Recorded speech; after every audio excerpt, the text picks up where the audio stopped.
Hello everyone.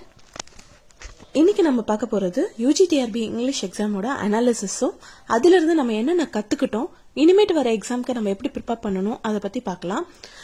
நம்ம நேத்தி நடந்த UGTRB எக்ஸாமோட ஆன்சர் கீ வந்து ஆல்ரெடி போஸ்ட் பண்ணிருக்கோம். அத பார்க்காதவங்க ஆன்சர் கீயை செக் பண்ணிக்கோங்க. More or less 5 to 10 questions 5 or 10 marks தான் பிளஸ் ஆர் மைனஸ் வரும். மோஸ்ட்லி இருக்கிற ஆன்சர்ஸ் கொடுத்துக்க ஆன்சர்ஸ் எல்லாமே கரெக்ட் தான். இன்னைக்கு நம்ம வாங்க வீடியோக்குள்ள போலாம். ஃபர்ஸ்ட் வந்து நம்ம என்ன பண்ணனும்னா சிலபஸ் அண்டர்ஸ்டாண்ட் பண்ணனும். நம்ம UGTRBலயே பாத்தீங்கன்னா டோட்டலா வந்து ஒரு 10 யூனிட்ல பாத்தீங்கன்னா 31 poems, 24 prose, 6 short stories, 12 நாவல், 12 டிராமாஸ் இருக்கு. இது இல்லாம நம்ம ஷேக்ஸ்பியர் யூனிட், லிங்குஸ்டிக் யூனிட், அதுக்கப்புறம் வந்து பாத்தீங்கன்னா கிரிட்டிசிசம், இது எல்லாமே வந்து நமக்கு இருக்கு. அது எல்லாமே என்னென்ன இருக்கு, அது ஆத்தர் என்ன அப்படின்றத வந்து நம்ம ஃபர்ஸ்ட் தெரிஞ்சுக்கணும். இதுதான் வந்து நம்ம ஃபர்ஸ்ட் பண்ண வேண்டிய விஷயம். நெக்ஸ்ட் வந்து பார்த்தோம்னா இப்ப நேத்தி நடந்த எக்ஸாமோட அனாலிசிஸ். அதுல வந்து பாத்தீங்கன்னா யூனிட் 1ல 19 கொஸ்டின்ஸ், யூனிட் 2ல இருந்து 12 கொஸ்டின்ஸ், யூனிட் 3ல இருந்து 13 கொஸ்டின்ஸ், யூனிட் 4ல இருந்து 20 கொஸ்டின்ஸ், யூனிட் 5ல இருந்து 16 கொஸ்டின்ஸ் மாதிரி கொடுத்திருந்தாங்க. இது வந்து மோஸ்ட்லி வந்து பாத்தீங்கன்னா யூனிட் 1ல இருந்து 4ல இருந்து எடுத்திருக்காங்க. நெக்ஸ்ட் பாத்தீங்கன்னா யூனிட் 6ல இருந்து 15 கொஸ்டின்ஸ், யூனிட் 7ல இருந்து 13 கொஸ்டின்ஸ், யூனிட் 8ல இருந்து 16 கொஸ்டின்ஸ், யூனிட் 9ல இருந்து 11 கொஸ்டின்ஸ், யூனிட் 10ல இருந்து 15 கொஸ்டின்ஸ். இதுல வந்து பாத்தீங்கன்னா யூனிட் 8 and 9ல இருந்து மட்டும் தான் கொஞ்சம் ரொம்ப டீப்பா கேட்டிருந்தாங்க. 8 கூட half of the questions வந்து நார்மலா தான் கேட்டிருந்தாங்க. சோ இதுதான் வந்து क्वेश्चन பேட்டர்ன். சோ நம்ம क्वेश्चन பேப்பரை எப்படி பிரிக்கலாம்னா easy questions, moderate questions, tough questions அப்படின்ற மாதிரி நம்ம क्वेश्चन பேட்டர்னை வந்து பிரிக்கலாம். இதுல வந்து பாத்தீங்கன்னா ஈஸி क्वेश्चंसன்றது வந்து நம்ம ஈஸியா சும்மா நீங்க ஒரு கிளான்ஸ் பார்த்துட்டு போயிருந்தீங்கன்னா ஒரு ஒன்ஸ் ஆர் ட்வைஸ் எல்லா சிலபஸ் எல்லாத்தையும் படிச்சிருந்தீங்கனாலே உங்களால ஆன்சர் பண்ண முடியும். மாடரேட் क्वेश्चंस வந்து நீங்க கொஞ்சம் டீடைலா படிச்சிட்டு இருந்தீங்க அப்படினாலே உங்களால ஆன்சர் பண்ண முடியும்.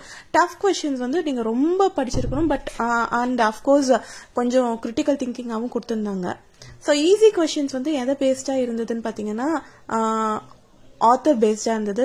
ஒரு ஒர்க் கொடுத்து அதோட ஆத்தர் இல்ல அந்த இதுல இருந்து லைன்ஸ் கொடுத்து அதோட ஆத்தர், அப்புறம் ரைம் ஸ்கீம் பிரம்மால இந்த ரைம் ஸ்கீம் கேட்டிருந்தாங்க. சோ இது இந்த மாதிரி தான் வந்து ஒரு ஈஸி क्वेश्चंस வந்து ஒரு 40 to 50 questions கிட்ட கேட்டிருந்தாங்க அப்படின்னு சொல்லலாம். இந்த क्वेश्चंसலாம் வந்து நீங்க மொத்த சிலபஸையும் ஒரு ட்வைஸ் ரீட் பண்ணிருந்தீங்க அப்படினாலுமே வந்து உங்களால அட்டெண்ட் பண்ணிருக்க முடியும். ஒரு 50 மார்க்ஸ் வந்து உங்களால ஈஸியா எடுத்துக்க முடியும். நெக்ஸ்ட் வந்து பார்த்தோம்னா மாடரேட் क्वेश्चंस.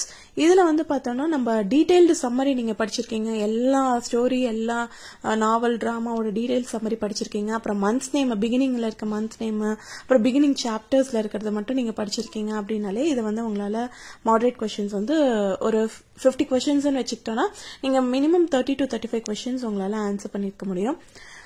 நெக்ஸ்ட் பார்த்தோம்னா டஃப் क्वेश्चंस.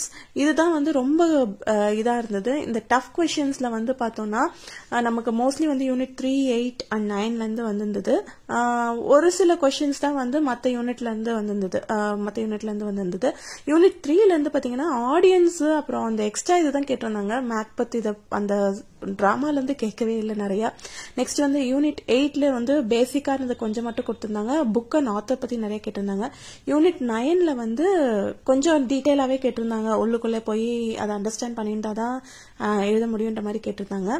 சோ இதுதான் நம்மளோட அனாலிசிஸ். கீழே வந்து டிஸ்கிரிப்ஷன் பாக்ஸ்ல வந்து நேத்திய கீயும் அதுக்கப்புறம் ஒரு ஃபார்மும் கொடுக்குறேன். நீங்க உங்களோட மார்க்கை வந்து அந்த ஃபார்ம்ல ஃபில் பண்ணுங்க. சீக்கிரமா வந்து மார்க்ஸ் வந்து நான் வந்து பப்ளிஷ் பண்றேன். தேங்க்யூ.